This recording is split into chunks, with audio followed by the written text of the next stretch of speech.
ہمیں اسلام نے بتایا ہے کہ اللہ نے پہلے بھی بہت ساری وبائیں بھیجی ہیں اور یہ تو کچھ بھی نہیں ہے. اللہ تعالیٰ فرماتے ہیں فرعون پر ہم نے ارسلنا علیہم الطوفان والجراد والقمل والضفادع، ایسے ایسے عذاب آئے، طوفان آیا کرتے تھے پے در پہ، اور جوؤں کا عذاب آیا، مینڈکوں کا عذاب آیا. آپ نیٹ پہ سرچ کریں، ایسی بھی قومیں ہیں جن پہ مینڈک برسے ہیں، اور مینڈکوں کا عذاب آیا، خون کا عذاب آیا، اور اس طرح کے عذاب آئے. ایک علاقے کے بارے میں خبر آئی اور اس کی تصدیق بھی ہوئی کہ پتھروں کی بارش ہوئی ہے وہاں پر، اور جب سے یہ وبا پھیلی ہے دنیا میں 2-3 علاقوں میں زلزلے بھی آ چکے ہیں. تو یہ ٹھیک ہے، ان سب چیزوں کی ایک سائنٹیفک حقیقت بھی ہوتی ہے، مگر سائنس کا موجد بھی اللہ ہے. اور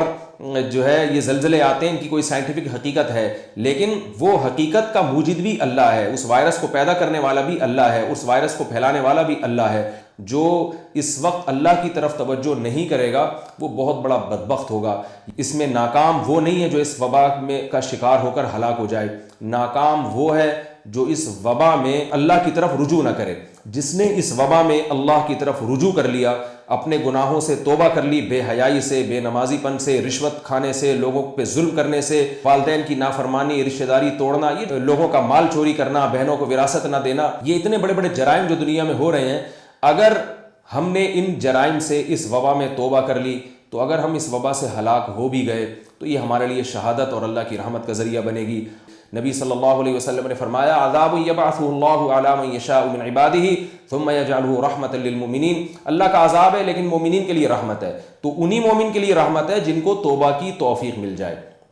تو اس لیے ہم سب کو چاہیے کہ ہم توبہ کریں والدین کی نافرمانی سے، جھوٹ بولنے سے، انٹرنیٹ پر بیہودہ فلمیں دیکھنے سے، بدنظری کرنے سے، ٹک ٹاک پر جو بیہودگی اور بے حیائی پھیلائی جا رہی ہے اس سے ہم توبہ کریں، سود کھانے سے ہم توبہ کریں، رشوت لینے سے ہم توبہ کریں، اور بہنوں کی وراثت جو دبا کے بیٹھے ہوئے ہیں اس ظلم سے توبہ کریں، اور ایک دوسرے کا مال کھانے سے توبہ کریں، اور ناپ تول میں ہم کمی سے توبہ کریں، رشتہ داری توڑنے سے توبہ کریں، زنا سے توبہ کریں، شراب سے توبہ کریں، اور لڑکیاں پراپر ڈریس پہنیں جیسا اللہ اس کے رسول صلی اللہ علیہ وسلم نے حکم دی ہے. بے حیائی والا لباس جسے پہن کے نبی صلی اللہ علیہ وسلم نے جس کے بارے میں وعیدیں سنائی ہیں کہ ایسی عورتیں جو ایسا لباس پہنتی ہیں کہ لباس پہننے کے باوجود برہنہ شمار ہوں گی، فرمایا لا یجدن ریح الجنہ وان ریحها لیوجد من مسیرۃ کذا وکذا، ایسی عورتیں جنت کی خوشبو بھی نہیں پائیں گی، اور جنت کی خوشبو حالانکہ بہت دور سے محسوس ہونا شروع ہو جاتی ہے، مگر اللہ ان کو اتنا جنت سے دور رکھے گا. تو ان تمام گناہوں سے ہمیں توبہ کرنی چاہیے.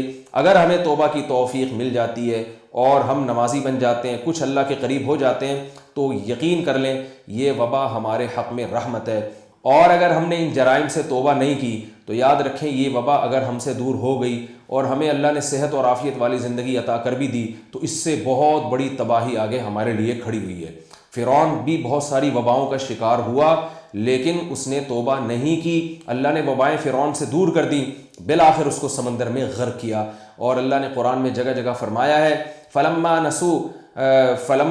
نسوا ما ذکروا به فتحنا علیہم ابواب کل شیء. قرآن میں اللہ فرماتے ہیں کہ جب ہم ان کو آزمائشوں میں ڈالتے اور آزمائش جب دور کرتے تو پھر یہ بھول جاتے اللہ کو. شروع میں تو کچھ اللہ کو یاد کرتے، اس کے بعد بھول جاتے، اور جب یہ مکمل بھول گئے اور انہوں نے سوچا کہ یہ تو ایک قدرتی حوادث ہیں، آتے ہیں، ان ہی الا حیاتنا الدنیا نموت ونحیا وما یہلکنا الا الدہر، یہ تو زمانے کے تصرفات ہیں، کبھی موتیں بھی ہوں گی، کبھی حیات بھی ہوگی، زندگی بھی ہوگی، تو یہ سب زمانے کے تصرفات ہیں اور ان سب سے کچھ نہیں ہوتا. تو اللہ فرماتے ہیں جب ان کی یہ کیفیت ہوئی، ما ذکروا به کو بھول گئے، جو نصیحتیں اللہ نے ان کو کی تھی ان کو بھول گئے، تو ہم نے کیا کیا، ان پر دروازے کھول دیے زمین اور آسمان کے، اور رزق برسانا شروع کر دیا. خوب عیش میں ہم نے ان کو ڈال دیا، کہ اس لیے ڈال دیا کہ میں اچانک پکڑوں گا، اور ان اخذ ربک لشدید، تیرے رب کی پکڑ بہت سخت ہے. تو اس دن کی پکڑ سے ہمیں بچنا چاہیے.